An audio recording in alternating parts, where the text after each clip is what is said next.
സ്ത്രീധനം കൊടുക്കുന്നതും വാങ്ങുന്നതും ക്രിമിനൽ കുറ്റമാണെന്ന നിയമം നിലനിൽക്കെ സ്ത്രീധന നിരോധന നിയമത്തിൽ മാറ്റം വരുത്തണമെന്ന നിയമപരിഷ്കരണ കമ്മീഷന്റെ ആവശ്യത്തിനെതിരായി കെ.സി.വൈ.എം കൊച്ചി രൂപത പ്രതിഷേധ സായാഹ്നം സംഘടിപ്പിച്ചു. തോപ്പുംപടി BOT ജംഗ്ഷനിൽ നടന്ന പ്രതിഷേധം കൊച്ചി കോർപ്പറേഷൻ 69-ാം ഡിവിഷൻ കൗൺസിലർ ലിസി സുമി ഉദ്ഘാടനം ചെയ്തു. യുവജനങ്ങളുടെ ശക്തമായ പങ്കാളിത്തത്തോടെയായിരുന്നു പ്രതിഷേധം.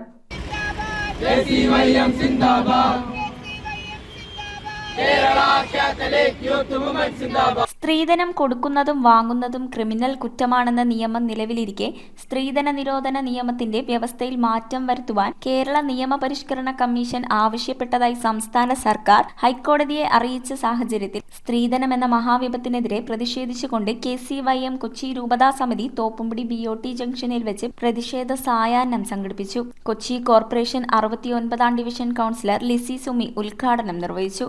വരുന്ന തലമുറയെങ്കിലും സ്ത്രീ തന്നെയാണ് ധനം എന്നുള്ള ഉറച്ച ബോധ്യത്തെ വിശ്വസിച്ചുകൊണ്ട് മുന്നോട്ട് പോകാനായിട്ട് ശ്രമിക്കണം. അതിനുള്ള പ്രവർത്തനങ്ങൾ നമ്മളുടെ ഭാഗത്തു നിന്ന് നന്നായിട്ടുണ്ടാവണം. നമുക്ക് സ്വന്തമായിട്ട് ആത്മാഭിമാനത്തോടെ തലയിലത്ത് നിന്ന് ജീവിക്കാനുള്ള സാഹചര്യം ഓരോരുത്തരും സൃഷ്ടിച്ചെടുക്കുക എന്നുള്ളതാണ് നമ്മുടെ സ്ത്രീ തന്നെ ധനം എന്ന ഇതിലൂടെ കൂടുതലും നമ്മൾ പ്രാവർത്തികമാക്കേണ്ടത് ജീവിതത്തിൽ. സമൂഹത്തെയും കുടുംബജീവിതങ്ങളെയും കാർന്നു തിന്നുന്ന ഈ സമ്പ്രദായത്തിനെതിരെ യുവജനങ്ങൾ നിലകൊള്ളണമെന്ന് അദ്ദേഹം വ്യക്തമാക്കി. കെ.സി.വൈ.എം കൊച്ചി രൂപത പ്രസിഡന്റ് ഡാനിയ ആന്റണി അധ്യക്ഷത വഹിച്ചു. 1961 സ്ത്രീധനത്തിന് എതിരായി സ്ത്രീധന നിരോധന നിയമം നിലവിൽ വന്നുവെങ്കിലും ഇപ്പോഴും ഇത്രയും വർഷങ്ങൾക്ക് ശേഷം ഏതാണ്ട് 60ഓളം വർഷങ്ങൾക്ക് ശേഷവും അത് ഒരു അടിസ്ഥാനമായി തന്നെ തുടരുന്നു എന്നുള്ളത് വളരെയധികം വിരോധാഭാസമാണ്.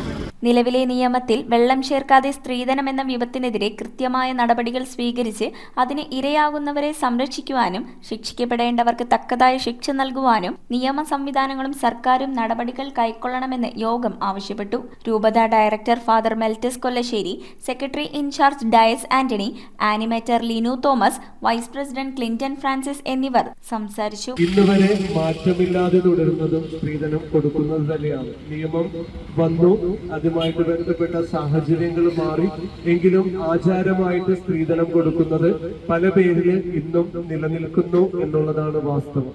എങ്കിലും സ്ത്രീധനം കൊടുക്കുന്നതും വാങ്ങുന്നതും ഒരേ സമയം ശിക്ഷാർഹമായതുകൊണ്ടായിരിക്കണം അതുമായിട്ട് ബന്ധപ്പെട്ട് അധികം കേസുകളൊന്നും നിലവിൽ ഇല്ലാത്തത്.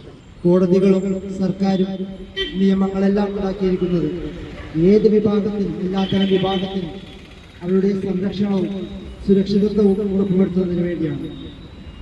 അത്തരമൊരു നിയമമാണ് സ്ത്രീധന നിരോധന നിയമം. നിയമ പരിഷ്കരണ കമ്മീഷൻ കേരള സർക്കാരിന് മുൻപിൽ സ്ത്രീധന നിരോധന നിയമം പരിഷ്കരിക്കണം, അത് കുറ്റകരമല്ലാത്ത രീതിയിൽ കൊണ്ടുവരണമെന്ന ആശയവുമായിട്ട് മുന്നിട്ട് വന്നിരിക്കുക. സെക്രട്ടറി സനൂപ് ദാസ്, എക്സിക്യൂട്ടീവ് അംഗങ്ങളായ ആൽവിൻ ജോസഫ്, അരുൺ പീറ്റർ, തോപ്പുംപടി യൂണിറ്റ് പ്രസിഡന്റ് സയന ഫിലോമിന, അന്ന സിൽഫ, ആന്റണി നിതീഷ് എന്നിവർ സന്നിഹിതരായിരുന്നു. News bureau, Kochi. റിങ്ങുകൾ 1 ഗ്രാമിൽ തുടങ്ങുന്ന മാലകൾ, നെക്ലസുകൾ 9,000 രൂപ മുതൽ ഡയമണ്ട് നെക്ലസുകൾ 1 ലക്ഷം മുതൽ ആരംഭിക്കുന്ന വെഡിംഗ് സെറ്റുകൾ, കൂടാതെ നിങ്ങളുടെ പഴയ സ്വർണത്തിന് ഏറ്റവും ഉയർന്ന മൂല്യവും. Maharaja gold and diamonds,